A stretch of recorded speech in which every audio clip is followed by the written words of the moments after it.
TDS on rent to NRI, step-by-step compliance for tenants and NRIs.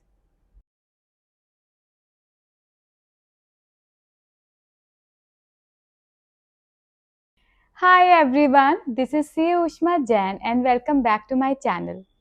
Hope you are having a bright and beautiful day. Sorry for the delay in posting the video. I will try getting back to my regular pace. Today, I will talk about the tax compliance on rent paid to NRIs. What the tenant needs to do, what the landlord should know, and how to stay 100% compliant. So, if you are living in a house owned by an NRI or you are an NRI who rented out your property in India, this video is for both of you. So, without wasting much time, let's get started. Point 1. GST applicability. Let's start with the simplest part, that is GST. If the property is rented for residential use, there is no GST applicable, even if the landlord is registered or runs a business. So, if you are staying in a residential house as a tenant, relax, no GST worries here. Point 2. TDS obligation, tenant's responsibility. Since the landlord is an NRI, the rent payment comes under Section 195 of the Income Tax Act. That means the tenant has to deduct TDS at the time of making the rent payment. Even though you are not running a business, the law still requires the deduction whenever rent is paid to a non-resident. Also, TDS must be deducted regardless of the amount of rent. Deducting and depositing TDS is the tenant's responsibility, and if the tenant fails to deduct or deposit TDS or misses the due dates, the Income Tax Department can levy interest, late fees, or penalties on him. Point 3. Tenant needs a TAN. If you are the tenant, the first thing you need to do is obtain a TAN number. That is a tax deduction and collection account number. You can apply for it online, and if the process is followed correctly, your TAN number will reach your email in 7 to 10 days. Without TAN, you can't deposit or report the TDS. So make this as your first step. Here, TAN is required since the landlord is an NRI. For resident landlords, TDS compliance is done without obtaining a TAN. Point 4. Rate of TDS. By default, TDS is 30% plus 4% cess, which is equal to 31.2% on the gross rent amount.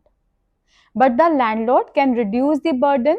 They can apply to their assessing officer for a lower or nil TDS deduction certificate, that is Form 13, based on their actual income in India. Once that's approved, the tenant can deduct TDS at the lower rate mentioned. It's a slightly time-consuming process, so first assess whether it's worth it for you or not. Otherwise, let tenant deduct TDS at the rate of 31.2% on gross amount. Point 5. When to deduct and deposit TDS.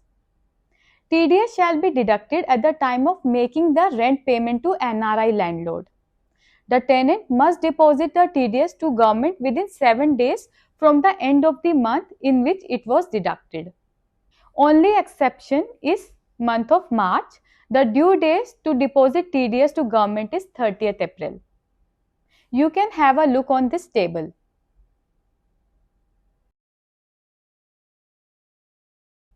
Point 6. How to deposit TDS. To deposit this TDS to government, tenant has to create TAN login on e-filing website using his TAN. To deposit TDS through TAN login, first you have to go to e-file, then e-pay tax, new payment,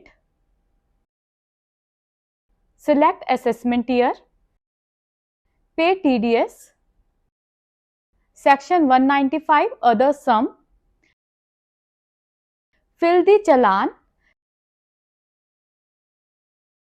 Challan number is ITNS 281. Point 7. TDS return. Now we have deducted and deposited the TDS to the department through the challan, but landlord's PAN has not yet been linked to that challan. This linkage is done by filing the TDS return in Form 27Q.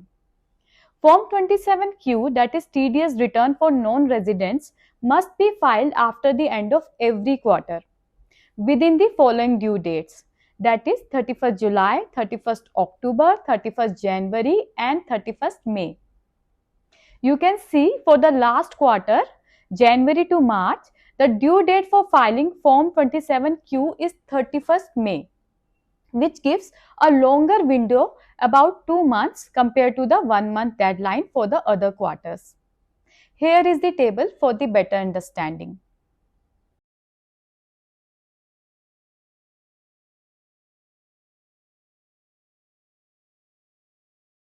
If TDS is deposited with the department but the TDS return is not filed, the landlord won't be able to claim credit for that TDS.